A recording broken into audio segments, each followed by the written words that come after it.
அப்துல் முத்தலிப் அவர்களுக்கு இந்த கிணறு தோண்டக்கூடிய விஷயத்தில் குறைஷிகள் எல்லாம் இப்படி ஒன்று சேர்ந்து சில இடைஞ்சல்கள் செய்த பொழுது அவங்க ஒரு நியத் ஒன்று வச்சாங்க.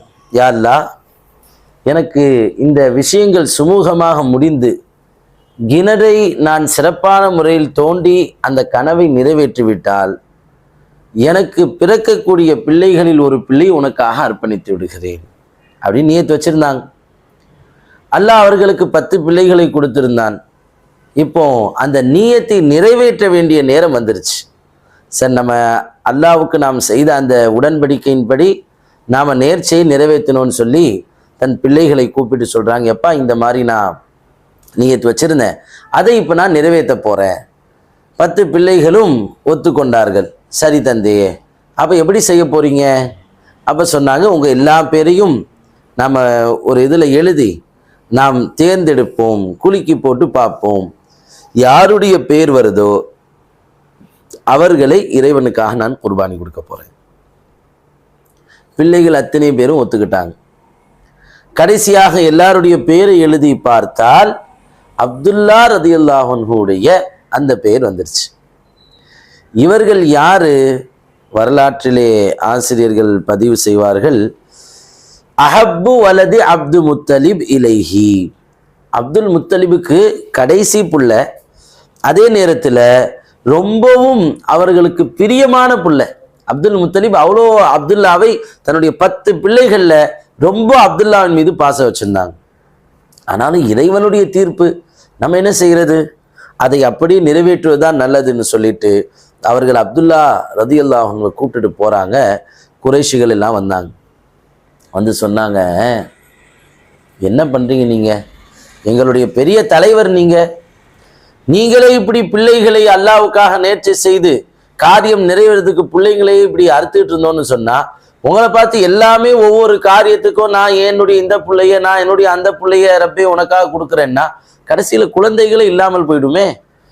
அதனால வல்லாஹி லா தத்பாஹு அபதா, நீ அதுக்கு வேற ஏதாவது ஒரு வழியை பாருங்க, அவரை நீங்கள் நிச்சயமாக வெட்டக்கூடாது.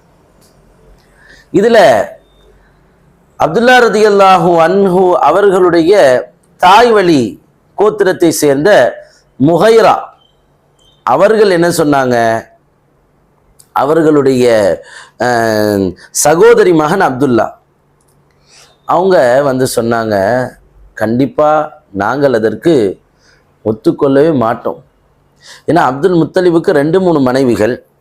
அந்த 2-3 மனைவிகளில் ஃபாத்திமா என்ற பெண்மணிக்கு பிறந்தவர்கள் தான் அப்துல்லா ரதியல்லாஹு அன்ஹு. அவர்களுடைய சகோதரர் முகைரா அந்த கூட்டத்தார் சார்பாக பேசுகிறாரு, எங்கள் வீட்டு பிள்ளையே நாங்கள் அறுக்க விட மாட்டோம் சொல்றாரு. ஃபஇன் கான ஃபிதாஉஹு பி அம்வாலினா ஃபதைனாஹு, இந்த அப்துல்லாவை நீங்கள் அறுப்பதற்கு பதிலாக எங்கள் மொத்த செல்வத்தையும் நாங்கள் அர்ப்பணிக்க வேண்டியிருந்தாலும் நாங்கள் அதற்கு தயார். அல்லாஹு அக்பர். பெருமானாருக்கு அர்ப்பணித்தார்கள் சஹாபாக்கள். பெருமானாருக்கு முன்னாலேயே, பெருமானார் ஸல்லல்லாஹு அலைஹி வஸல்லம் இந்த உலகத்திற்கு வர்றதற்கு முன்னால் அவர்கள் தந்தைக்காக வேண்டி, அவர்கள் தந்தையை காப்பாற்றுவதற்கு தங்கள் செல்வங்களை அர்ப்பணிக்க துணிந்த கூட்டத்தை அல்லாஹ் இந்த உலகத்தில் வைத்திருந்தார். எனவே பெருமானாருக்காக மட்டும் நாம் அர்ப்பணமாகவில்லை, அவர்கள் தாய் தந்தையருக்கும் நாம் அர்ப்பணமாகிறோம், அவர்களுடைய காந்தான்களுக்கு நாம் அர்ப்பணமாகிறோம்.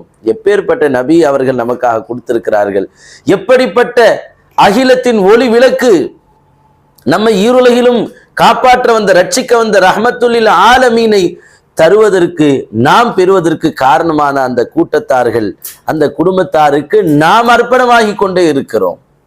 அப்போ என்ன சொன்னாங்க, அவர்களை காப்பாற்றுவதற்காக எங்கள் மொத்த செல்வத்தையும் அர்ப்பணிப்பதாக இருந்தாலும் லஃபதைனாஹு, நாங்கள் அதை அர்ப்பணிப்பதற்கு தயாராக இருக்கிறோம். ஆனால் நீங்கள் அவர்களை அல்லாஹ்வுக்காக நேர்ச்சை செய்து, நீங்கள் செய்த நேர்ச்சைக்கு அப்துல்லாவை பலியாக்கிடாதீங்கன்னு சொல்றாங்க. இப்போ என்ன செய்யறது அப்படின்னு சொல்லி திரும்பவும் குழப்பம். ஜம்சம் தண்ணி கிணறை யாருக்கு யார் யார் சொந்தம் கொண்டாடுறதுல ஒரு குழப்பம் வந்துச்சு. அதுக்கு ஒரு நேர்ச்சை செய்தார்கள். அந்த நேர்ச்சை நிறைவேற்றுவதில் இப்பொழுது ஒரு சில இடைஞ்சல்கள். கடைசியாக குறைஷிகள் எல்லாம் சேர்ந்து ஒரு ஆலோசனை செஞ்சாங்க. ஹிஜாஸில் அர்ராஃபா என்ற ஒரு பெண்மணி இருக்கு, அதுவும் ஜோசியக்காரி. அதுகிட்ட ஒரு ஜின் இருக்குது. எந்த ஒரு பிரச்சனைனாலும் மக்கள் அந்த அந்த அர்ராஃபாட்ட போவாங்க. அது அந்த ஜின்னுக்கிட்ட மஷூரா செய்து ஆலோசனை செய்து சொல்லும். அதனால் நாம் இந்த விஷயத்தையும் அந்த மாதிரி கொண்டு போவோம் அப்படின்னு கொண்டு போகிறாங்க. கொண்டு போய் அர்ராஃபாட்ட கொண்டு போய் கேட்குறாங்க, இந்த மாதிரிலாம் நடந்தது, இப்போ இந்த பிள்ளையை ஆண்டவனுக்காக அர்ப்பணிக்க வேண்டிய நேரம் வந்துடுச்சு, அதே போல் அவர் பேர் தான் வந்திருக்கு, இப்போ நாம் என்ன செய்கிறது அப்படின்னு கேட்குறாங்க. அப்போ அந்த பெண்மணி சொன்னாங்க, உங்களுக்கு இதற்கு பகரமாக என்ன இருக்குன்னு கேட்டாங்க. இப்போ இதை நிறைவேற்றலைன்னா உங்களுக்கு பகரமாக, இதற்கு பகரமாக நிறைவேற்ற ஏதாவது பொருள் இருக்கா, தியத்து இருக்கா? எங்கள்கிட்ட 10 ஒட்டகம் இருக்குன்னு சொன்னாங்க. அப்போ அந்த பெண்மணி சொல்லிச்சு, நீ உங்கள் ஊருக்கு போங்க, உங்கள் ஊருக்கு போய் அப்துல்லா என்று ஒரு சீட்டில் பேர் எழுதுங்க, 10 ஒட்டகத்தை ஒரு இதில் எழுதுங்க, ரெண்டையும் குளிக்க போட்டு பாருங்க, எது வருக அப்துல்லான்ற பெயர் வந்தால் திரும்பவும் ஒட்டகத்தை 20 ஆக்குங்க. எத்தனை வரைக்கும் நீங்கள் அந்த ஒட்டகத்தை அதிகப்படுத்தினால் உங்கள் ரப்பு பொருந்தி கொள்கிறானோ அது வரைக்கும் ஒட்டகத்தை இன்க்ரீஸ் பண்ணிட்டே போங்க. அப்போ ஒரு கட்டத்தில் ஒட்டகம் எவ்வளோ ரப்பு பொருந்தி கொண்டு அந்த ஒட்டகத்தினுடைய பேர் சீட்டு உங்கள் கையில் வந்து குலுக்கி தேர்வு செய்யப்படுகிறதோ, அப்துல்லாவை விட்டு அத்தனை ஒட்டகத்தை நீங்கள் அவனுக்காக, இறைவனுக்காக பலியிட்டு விடுங்கள். ஒரு நல்ல யோசனையாக தோணுச்சு. இது ரிட்டர்ன் வந்துட்டாங்க. மக்காவுக்கு வந்த பிறகு அதே போல் செய்யப்படுது. அப்துல்லா ரதியல்லாஹு அன்ஹு ஒரு சீட்டில் 10 ஒட்டகம் குலுக்கி போடுகிறார்கள், அப்துல்லான்னு பேர் வருது.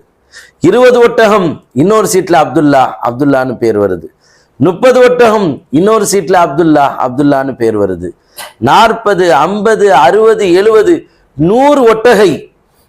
100 ஒட்டகம்னா என்ன ஆச்சு? பல கோடிகள். இன்னைக்கு மதிப்பிற்கு பல கோடிகள் பெருமானம் உள்ள அந்த ஒட்டகங்கள். பெருமானாருடைய வரவு என்பது சாதாரணமானதா? இறைவன் என்னென்ன ஏற்பாடு செய்திருக்கிறான். எத்தனை சோதனைகளை இறைவன் சோதனைகள் போல் காட்டி அதிலே பெருமானாருடைய மீலாதினுடைய பிறப்பினுடைய உயர்வை அல்லாஹு தஆலா வெளிப்படுத்துறான்.